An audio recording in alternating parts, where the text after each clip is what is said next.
wool is enjoying boom selling conditions, things are not running smoothly within the industry, and Newcastle is at the centre of the discomfort. Local brokers have angered the Australian Wool Corporation by refusing to accept a new transport agreement called Centralisation.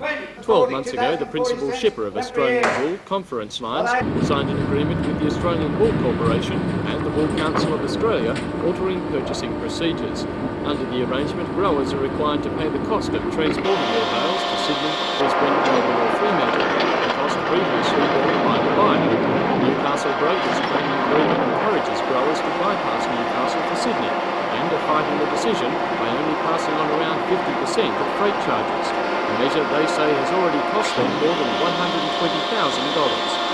However, their action has aroused the ire of the Australian Wool Corporation and drew this broadside from outgoing President Dave Azimuth at the New South Wales Farmers Association conference. And I believe that much of the emotion that has been generated about this issue in the north of the state has been directly stirred up by brokers, if I may say, almost willfully. Sentiments which were supported by the chairman of the New South Wales Farmers Association's Wool Committee, Peter Taylor. The growers should pay them. All the wool growers in New South Wales, apart from those that sell through Newcastle, already pay for the cost of getting their wool to Sydney. There's no reason why Newcastle growers shouldn't pay the cost of getting their wool to Sydney also. Right, so there's very little sympathy for them in that case? There's very little sympathy for them at all. But the real problem that we have is that the brokers in Newcastle have walked away from that agreement. The Newcastle brokers say legal reasons prevent them from commenting on the allegations, but say they will continue to oppose the changes and to subsidise freight rates.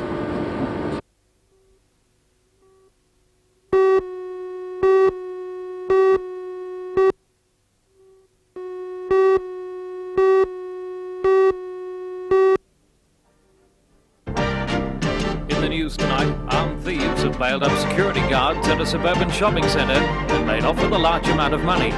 Police are investigating the incident, the latest in a spate of armed robberies in the Newcastle area. For all the news, join us tonight at 6 on NBN.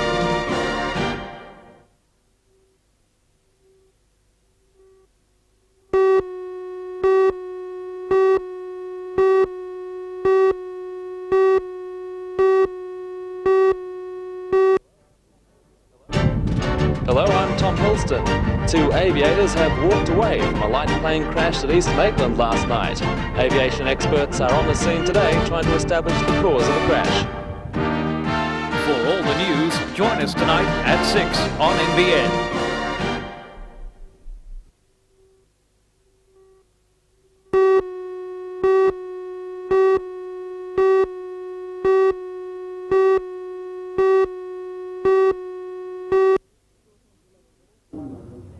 Shortland Electricity received the award from the Institute of Landscape Architects of Australia. It recognises the landscaping of an institutional building, and the structure designed by Travis Partners has already won architectural prizes. It received the Lower Hunter Civic Design Award for the best design in a non-residential open category. Shortland Electricity Chairman Alderman Ron Robinson says the site was once a barren and abused section of land and a derelict industrial area. Now he says it has been turned into a model for landscape commercial development in the Hunter.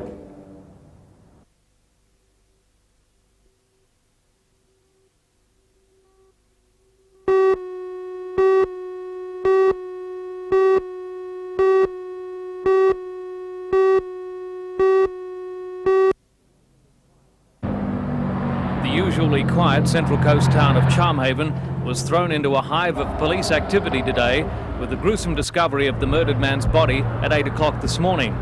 53-year-old Donald Ross Kelly had run the Dixie Diner for only a number of weeks. He was killed sometime after closing the garage last night. As far as we can ascertain at this stage, the premises was secured at about 11:30 last night. He has obviously gone to bed at the rear of the premises, and sometime during the early hours he's met his demise in bed. It was the milkman who first became suspicious when the diner was unattended this morning. He entered the small flat at the rear and discovered the body. Police said the murdered man died from massive head injuries and several stab wounds to the chest. The police are yet to establish a motive for the murder, but admitted the dead man was known to them as a drug dealer. While the police questioned nearby workers, detectives continued their search for a murder weapon and are hopeful that the public can help them in their investigations. I would appeal even at this early stage of any member of the public during the late evening or in the early hours of this morning that may have seen somebody or something or made a vehicle in this vicinity. I would ask them to come forward and speak to the investigating police.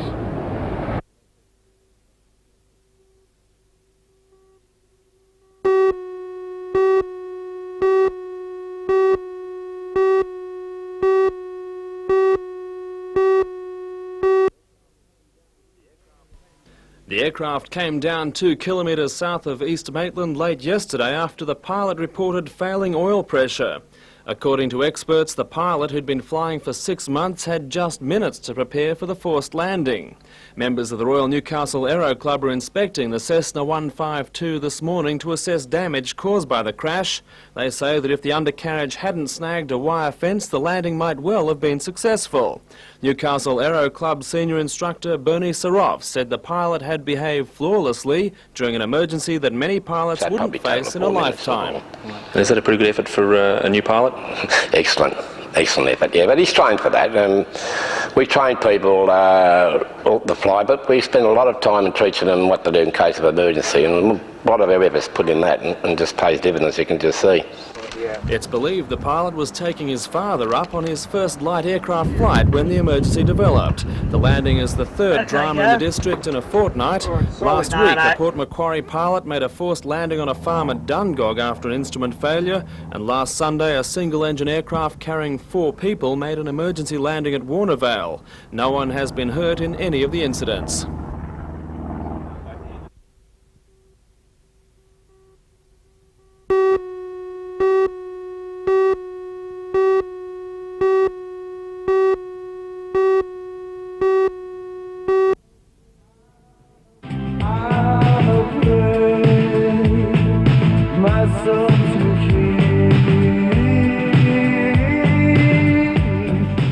Nets is the state's major bicentennial arts project.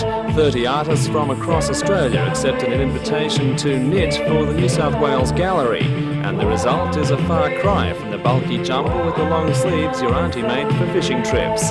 This is the first time the garments and their accessories have been seen outside Sydney. They'll stay on display at Newcastle Art Gallery for 5 weeks before beginning a country tour of Tamworth, Orange, Wollongong and Albury. The exhibition has inevitably prompted debate over where the line between art and craft should be drawn, but there's no question these are works of art. And curator Jane de Telliger says you can wear them anywhere. Some of them may be eccentric, but they're all wearable, scale to the body. You just have to be brave, but you certainly can wear them, yes. And so most of the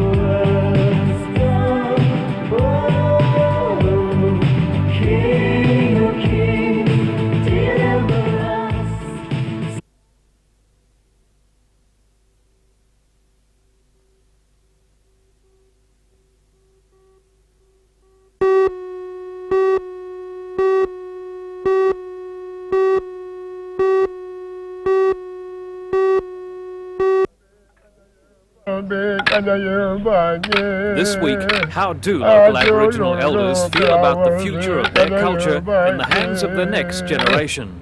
They all go to high school and college now. Well, they listen to the white people, the white teachers. I'm not trying to insult them.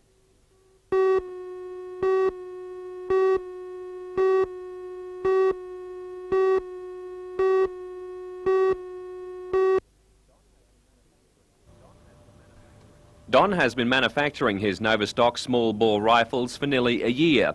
He's been using them in competition for 2 years, and during that time has won 2 World Cup championships and set a world record perfect 400 score in the 40-shot prone.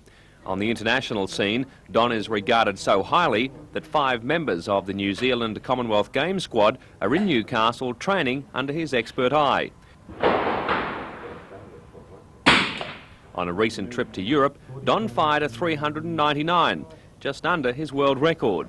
He also finished 12th in the World Cup meet in West Germany and is confident he'll be amongst the medals in Seoul. Don's Novistock rifle was once an advantage in competition, but now most of his main opponents are using the Newcastle-made gun.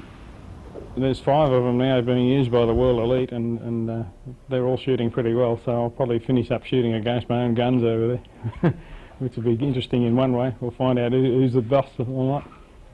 Would it worry you if you didn't win a medal, but someone with one of your guns does? No, I couldn't care less if someone. I don't care who wins a medal, as long as it's one done with one of my rifles. I don't care. When Don's not competing, he's manufacturing his custom-made rifles. At $4,000 a piece, they're not cheap, but are regarded as state-of-the-art in the world of small-bore shooting. However, Newcastle may soon lose the manufacturer. Don is looking at the option of moving his small operation to West Germany to keep up with demand.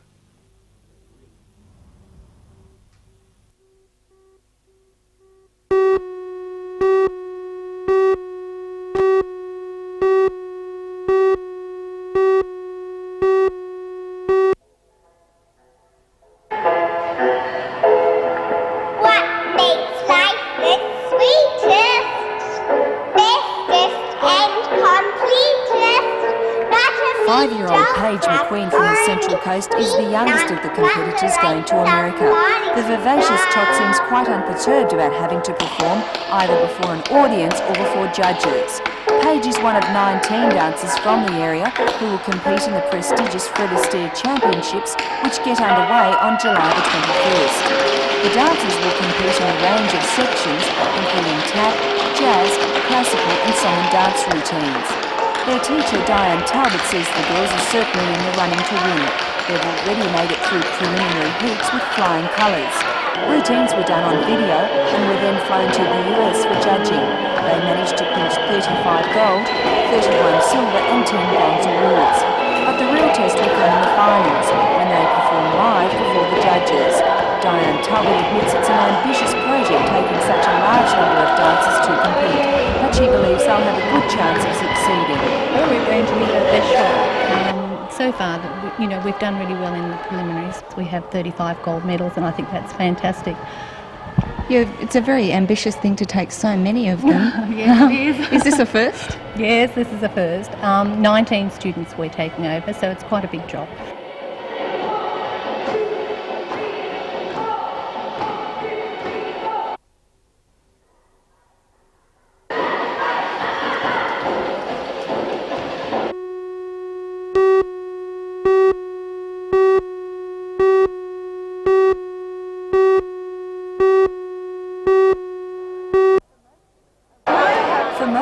A rabbit is a rabbit, and somehow we think of them as all looking the same.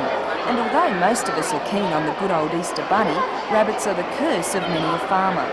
But the New South Wales Rabbit Association is keen to polish up the humble rabbit's image. For the past 3 days, the association has been holding a display pushing their virtues, particularly as a lovable pet. We find that they make excellent pets. They can be house trained. They can also be, as you can see with this lady, she's a show rabbit. The association is also keen to dispel the myth that all rabbits look alike. They're displaying rabbits in all shapes and sizes, from angoras and dwarfs through to monsters such as the chinchilla giganta.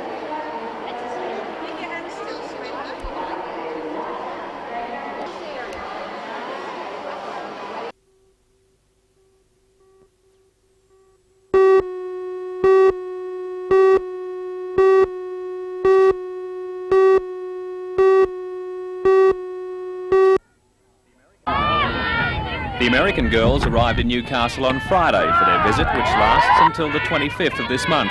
The full name of the team is the Oklahoma City Sting. Altogether 12 girls between 15 and 18 have made the trip. While in Australia, the Oklahoma team will visit Expo and the Gold Coast and play matches in Sydney and Brisbane. On Wednesday at the Garden Suburb Soccer Club, they'll be taking on the best in the state when they play 2 Sydney under-19 teams and the Lake Macquarie under-17s. They will also be guests of the Newcastle Knights at the ISC in a fortnight for the game against Manly.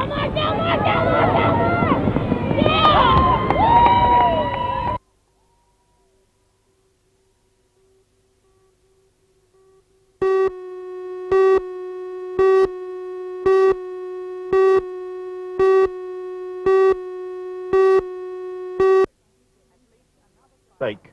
At least another 500 were injured when the express train came off the track while crossing a monsoon-swollen lake. A few passengers jumped to safety, but many were trapped in the submerged carriages. The buckled rails have given few clues as to the cause of the tragedy, and the government has ordered an immediate inquiry. It's thought most of the carriage doors were locked. Local fishermen rushed to the scene and picked up several hundred survivors. The Indian Navy has also been brought in to assist. In Texas, rescuers searching through the rubble of a caved-in department store have found the body of a 16th victim. 6 survivors, including a 2-year-old girl, have been dug out of the 3-storey El Amigo store in Brownsville since it collapsed during a heavy rainstorm. And at least 4 people have died in a heat wave that's scorching Greece. Hillside forests on the island of Kefalonia have been ravaged by fire. Roads closed to tourists. Holidaymakers have been evacuated from hotels on Corfu as seaplanes douse forest fires with water. In Rome, tourists are cooling off as best they can, but water shortages are forecast. Record temperatures in southern Yugoslavia have emptied the streets and sent swarms of people to the coast. 3,000 have been admitted to hospital suffering from the effects of heat. But high temperatures are not deterring drivers on the German autobahn. Heavy traffic delays have been reported on all major European coastal routes.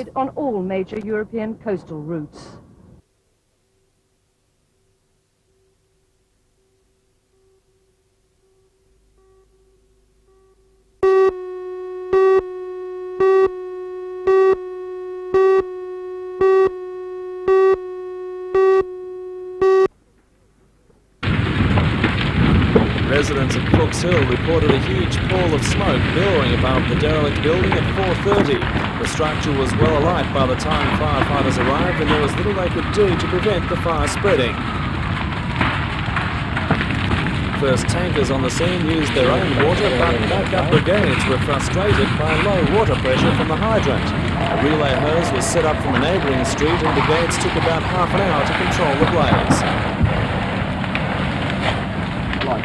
The 15 by 50 metre fibro building was abandoned and already under the demolisher's hammer. Scientific police are attempting to find a cause for the fire tonight.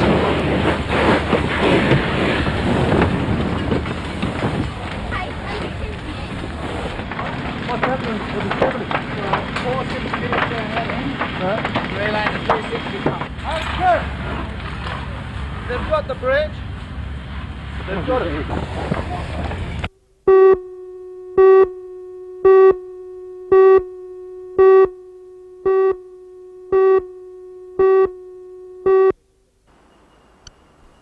The missing boys are all members of the first New Lambton Venturers. They set out yesterday on a 4-hour walk from Heaton to Maclean's Lookout as part of a training exercise for a planned walk in the Ku-ring-gai National Park. When they failed to appear, a waiting scout leader started a search on his own, but called off the hunt as darkness set in.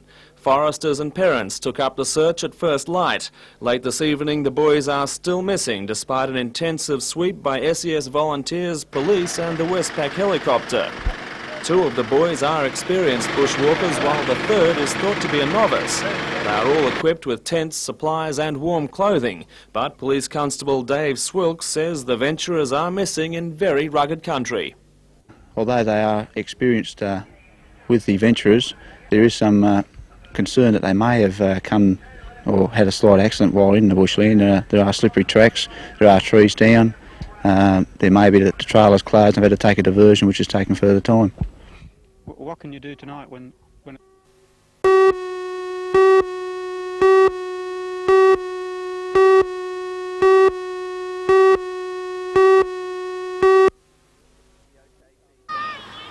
The OKC Sting has already accounted for Newcastle 6-0, Central Coast 8-1 and the Hunter region 5-1. The team of 12 players aged 15 to 18, plus coaches and a manager, are highly regarded in the United States. Last year, the OKC Sting travelled 7,200 kilometres around America, winning 77 out of a possible 89 matches. Today, they played top Sydney side Cumberland Nepean, a team with some New South Wales players and Australian pitcher Melanie Rauch. And in an upset victory, the Sydney girls ran in 4 home runs to Sting 0. Unfazed by this loss, assistant coach Carrie Heitley says the American girls are keen to play the stronger teams. Carrie is regarded as one of the top catchers in the United States, and with her 14 years of experience is a great asset to the team. I play for Texas A&M University, and I've been playing there. I'll be going into my senior year, my 4th year. And what does that actually involve? I'm on a full scholarship, and so I'm a full-time student, and I give in probably about 5 hours a day to softball. The girls leave for Sydney tomorrow and Brisbane next week, and will be back in Newcastle on the 24th of July for a softball display at the half-time break in the match between Manly and the Knights.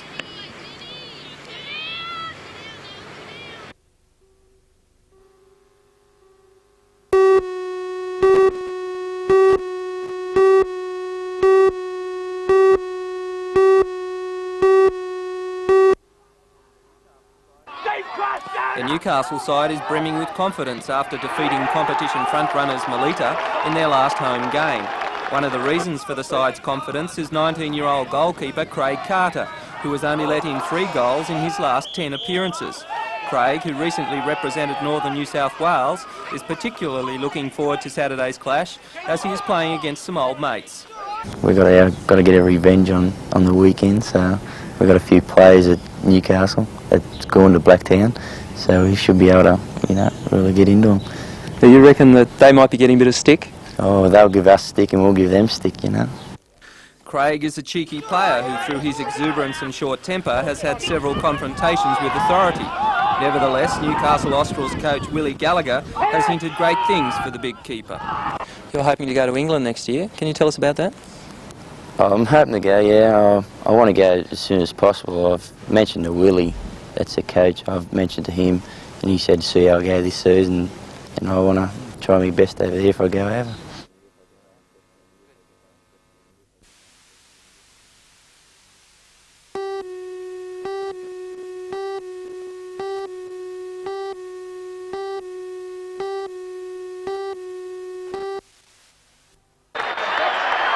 When the Knights run on to Leichhardt Oval on Sunday, they will be without most of their first-string forwards. Once again, Sam Stewart and Adrian Shelford are on test duty in New Zealand. Out with injury from the West clash are McKeon with a shoulder injury and Townsend with concussion. A cloud also hangs over Glanville, who may be a late withdrawal. Into the team for Sunday are Scott Carter and James Goulding. Newcastle beat Balmain 20-16 at the ISC earlier in the season, but will find the going tough against the Tigers' star lineup, which includes Jack, Pearce, Roach and Elias. With the Knights missing so many of their top players and Balmain still in the running for a final 5 spot, the Knights will be battling to be competitive.